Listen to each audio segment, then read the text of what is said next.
జీవులలోని చైతన్యమునకు చితస్వరూపిణి అయిన అమ్మ యొక్క చిత్కళ అనగా జీవులలోని చిత్కళాంశ అమ్మే.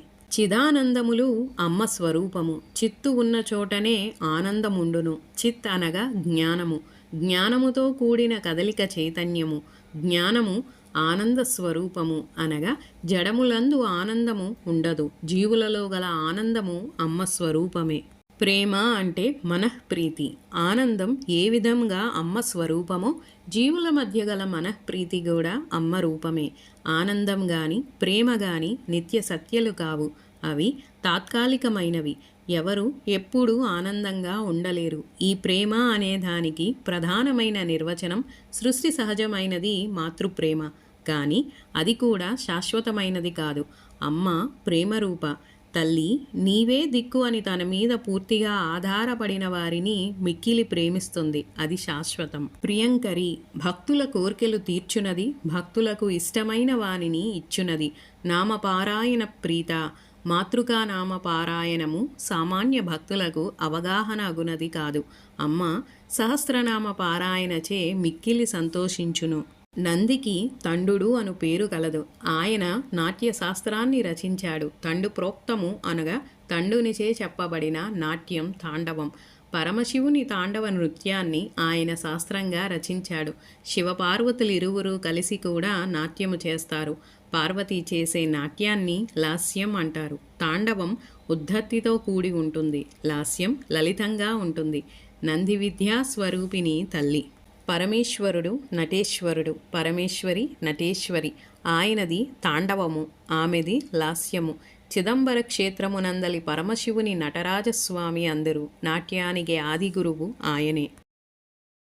బ్రహ్మసత్యం జగన్మిథ్య అన్నది వేదాంత వాక్యము. మిథ్య అంటే అసత్యము కాదు, మాయ. అంటే మనకి కనిపిస్తున్న దృశ్యము మనని మోసం చేస్తోంది. జగత్తు అద్దములోని ప్రతిబింబం వంటిది. ఉపాధులు వేరువేరుగా ఉండడం వల్ల ఒక్కటే అయిన బ్రహ్మం అనేక రూపాలలో కనిపిస్తుంది. దానికి కారణం పరమేశ్వరుని మాయాశక్తి అయిన అమ్మ. తల్లి దృశ్యమానమైన మిథ్యా జగత్తుకి ఆధారము. ముక్తి అనగా మోక్షము. మోక్షమునిచ్చు తల్లి. నిరాకార నిర్గుణ నిరంజన బ్రహ్మమును భావించుచు సర్వము బ్రహ్మమయముగా భావించు జ్ఞానులకు భక్తి అవసరము లేదు. సగుణ సాకార బ్రహ్మమును ఉపాసించు వారికి భక్తి అవసరము. మొదటి మార్గము చాలా కష్టమైనది.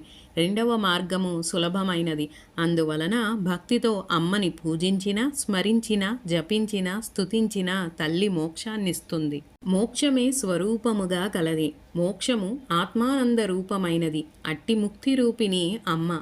కర్మ, భక్తి, జ్ఞానము మూడు మోక్షకారకములే అని పెద్దలందరూ. లలితమైన నర్తనము అమ్మకు మిక్కిలి ప్రియమైనది. స్త్రీలకు ఔదత్యము కంటే లాలిత్యము ప్రధానమైనది. చిత్తమును లయింపజేయునది. 10 ధ్యానములతో సమానమైనది మనోలయమని అందురు. లయములో చిత్తము ధ్యేయమైన అమ్మ రూపములో ఐక్యమొందును. అట్టి చిత్తమునకు సంకల్ప వికల్పములుండవు. సిగ్గు, లజ్జ అనే పదాలని జంట పదాలుగా ప్రయోగిస్తుంటాము. ఈ రెండు ఒకే అర్థం కలిగిన పదాలు కావు. సమాజం ఆమోదించని పని చేయడానికి వెనుకాడడమే లజ్జ. ఉత్తమ స్త్రీలలో ఉండే లజ్జా స్వరూపిణి అమ్మ. రంభ మొదలగు అప్సరస స్త్రీలచే నమస్కరింపబడు తల్లి. గానముచే విష్ణువు, నాట్యముచే శివపార్వతులు సంతోషింతురు. సంసారమనడి ధావాగ్నికి అమృత వర్షం వంటిది తల్లి. అనగా సంసారమును నశింపజేసి తన భక్తులకు మోక్షమును ప్రసాదించునది. దవానలము అనగా దావాగ్ని. అరణ్యములో చెట్ల కొమ్మలు ఒకదానికొకటి రాపాడి అగ్ని పుట్టి అడవినంతా కాల్చివేస్తుంది. ఆ అగ్నిని దవానలం అంటారు. అమ్మ పాపమనడి అరణ్యానికి దవానలము వంటిది. నిజానికి అమ్మ కాదు, నామస్తోత్రమే పాపారణ్య దవానలం. దౌర్భాగ్యము అనగా దురదృష్టము. తూలము అంటే దూది. దురదృష్టం అనే దూదె పింజలకి సుడిగాలి వంటిది అమ్మ. అంటే అమ్మ భక్తులకి అన్ని రకాల దురదృష్టాలు దూరమవుతాయి. జర అంటే ముసలితనం. ద్వాంతం అంటే చీకటి. ముసలితనం అనే చీకటికి సూర్యకాంతి వంటిది అమ్మ. చంద్రిక అంటే వెన్నెల. ఆబ్ధి అంటే సముద్రం. వెన్నెల సముద్రాన్ని ఉప్పొంగేలా చేస్తుంది. అమ్మ భక్తుల యొక్క భాగ్యాన్ని ఉప్పొంగేలా చేస్తుంది. భక్తుల మనసులనడి నెమళ్ళకి వర్షమేఘము వంటిది తల్లి. నీలి మేఘాన్ని చూస్తే నెమలి పురివిప్పి ఆనందంతో నాట్యం చేస్తుందని కవి సమయము. రోగములనడి పర్వతములకు వజ్రాయుధము వంటిది తల్లి. నామస్తోత్రము వల్ల రోగాలు నశించి ఆరోగ్యం చేకూరుతుంది. దారువు అనగా కట్టె. అమ్మవారి నామం మృత్యువనే కట్టెను నరకడానికి గొడ్డలి వంటిది. అంటే ప్రాణాపాయ సమయములో అమ్మవారిని ప్రార్థిస్తే బయటపడతాము. అమ్మ స్తోత్రాన్ని పఠించడము వలన మోక్షము కలుగుతుంది. జననము లేని వాడికి మరణము ఉండదు. ఈ విధముగా అమ్మ మృత్యువును దరిజేరనీయదు. మహేశ్వరుని భార్య మహేశ్వరి గొప్ప ఐశ్వర్యము గల తల్లి, గొప్ప ప్రభుత్వము గల తల్లి. ఉజ్జయినిలోని మహాకాళేశ్వరుని భార్య మహాకాళి. మహాకాళి అనగా మిక్కిలి నల్లని తల్లి. ఈమె సృష్టినంతటిని లయింపజేయునది. భయంకర స్వరూపిణి. గ్రాసము అనగా తిండి. మహాగ్రాస అనగా గొప్ప తిండి కలది.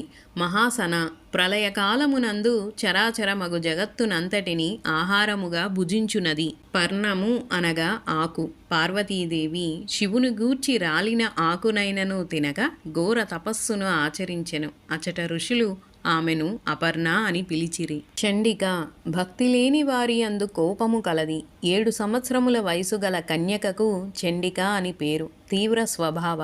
చండు ముండు అను రాక్షసులను సంహరించుట చేత అమ్మకు చండముండాసుర నిషూదిని అను పేరు కలదు.